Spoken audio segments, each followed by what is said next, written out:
नवीन सोय, पणन मंत्री त्यांच्या राज्यमंत्र्याला खाण्याची सोय.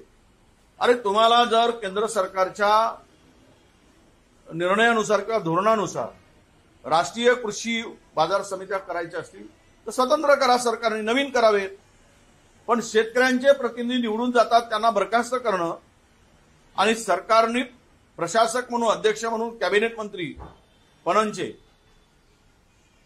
उपाध्यक्ष म्हणून राज्यमंत्री, हा काय खेळखंडोबा आहे? म्हणजे तुम्हाला मुंबईचा उलाढाल 10,000 कोटीची आहे. तुमची बुरी नजर, वाईट नजर त्यावर आहे.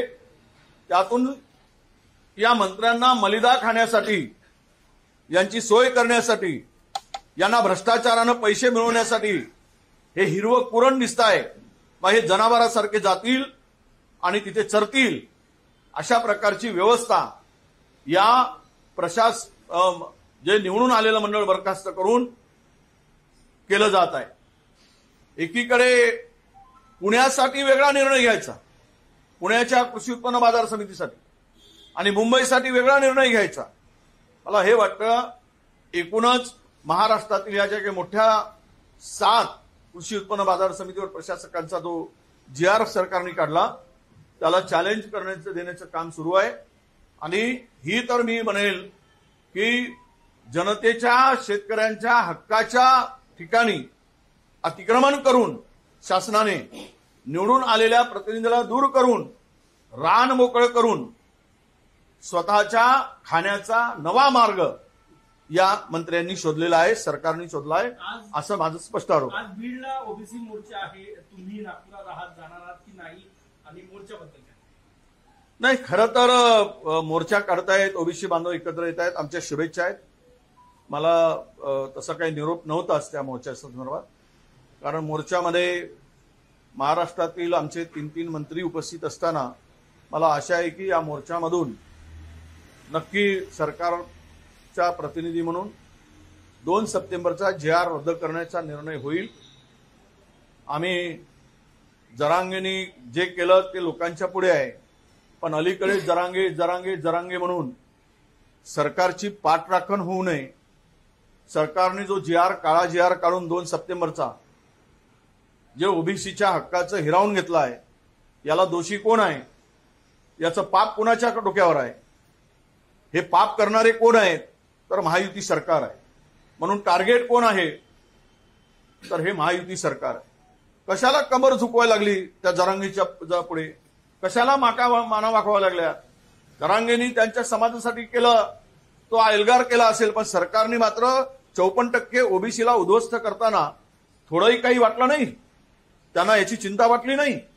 आणि आज जर या संदर्भात 2 सप्टेंबरचा GR रद्द होण्यासंदर्भात जो काही एल्गार मेळावा होतोय त्याचं स्वागत करतो, पण 3 मंत्र्यांनी, तिकडे 2 मंत्री आहेत, पंकजाताई आणि भुजबळ साहेब, आणि मंत्री आहेत त्याच्याबरोबरचे आमदार पण आहेत.